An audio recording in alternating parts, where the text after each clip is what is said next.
तो दोस्तों, आपको ये पता है कि जिस तरह से डेमोक्रेसी में या इंडियन का जो स्ट्रक्चर है, फेडरल स्ट्रक्चर, जो इंडियन गवर्नमेंट रूल करती है फेडरल स्ट्रक्चर में, उसमें हमेशा सेंट्रल और स्टेट के गवर्नमेंट्स के पावर के कुछ टसल्स होते हैं और वो टसल बने रहते हैं कि इसकी पर्टिकुलर एक पोस्ट के लिए अपॉइंटमेंट में किसकी ज़्यादा पावर हो, किसकी कम हो। ये हमेशा टसल चलता रहता है। इसी सिलसिले में यूपी गवर्नमेंट ने अपने डीजीपी को अपॉइंट करने के लिए अपना एक नया कानून बना लिया है। उस कानून का नाम Uttar Pradesh selection and appointment rules 2024।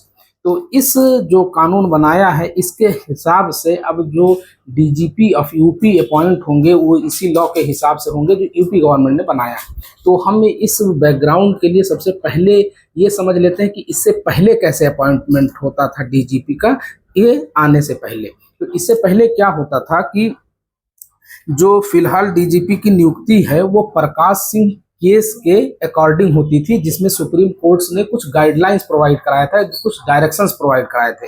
उसमें ये था कि जो डीजीपी बनेंगे उनका बेसिकली गवर्नमेंट ऑफ यूपी यानी स्टेट गवर्नमेंट कुछ सीनियर मोस्ट जजेस का नाम यूपीएससी में भेजेगी। UPSC union public service commission है, वहाँ उस कमीशन में भेजेगी।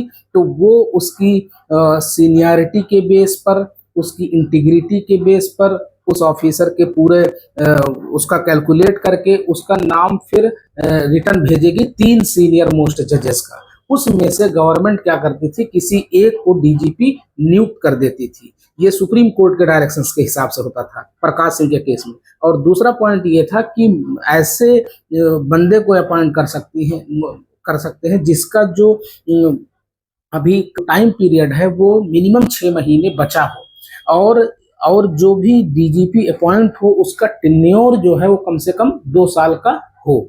ये था कि इससे पहले कैसे अपॉइंट करते थे। अब हम ये समझने के लिए कोशिश करते हैं कि अब क्या करेंगे। जो ये जो रूल है अपॉइंटमेंट का 2024 का, उसके अकॉर्डिंग क्या क्या है। तो इसके हिसाब से एक सिलेक्शन कमेटी होगी जो सेलेक्ट करेगी किसको, डीजीपी को, on the basis of seniority, और फिर सेलेक्ट करेगी। तो ये क्या होगा कि इसमें भी वही, इस लॉ में भी वही है कि मिनिमम 6 मंथ उसका टेन्योर बाकी हो और 2 साल के लिए मिनिमम उसका टेन्योर सेलेक्ट किया जाए, उसकी जो टाइम पीरियड हो 2 साल मिनिमम हो। और ये जानते हैं कि जो डीजीपी सिलेक्शन कमेटी जो होगी उसको जो हेड करेंगे वो कोई रिटायर्ड जज ऑफ हाई कोर्ट होंगे। उसके जो उस कमेटी की हेड करेंगे वो रिटायर्ड जज होंगे, और चेयरपर्सन या नॉमिनी ऑफ यूपीपीएससी, जो चेयरपर्सन होंगे यूपीपीएससी के, या यूपीपीएससी के कोई नॉमिनी उसके मेंबर होंगे, और यूपीएससी की एक नॉमिनी मेंबर होंगे।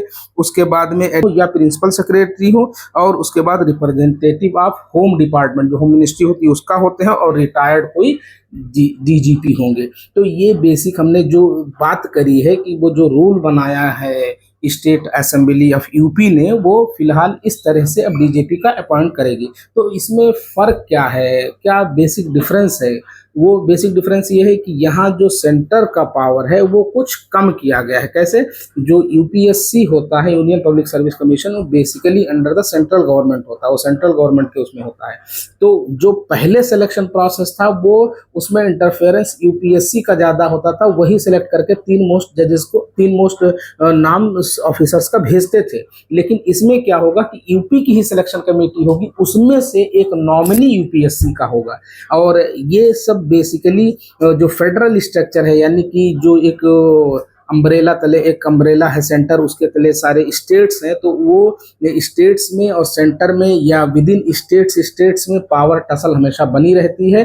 तो ये था basic appointment process of DGP, जो नया रूल बनाया है कौन, यूपी गवर्नमेंट ने। तो यही था आज का इस वीडियो में। आप न्यूज़ अड्डा 47 को अभी तक सब्सक्राइब नहीं किए हैं तो सब्सक्राइब कर लें।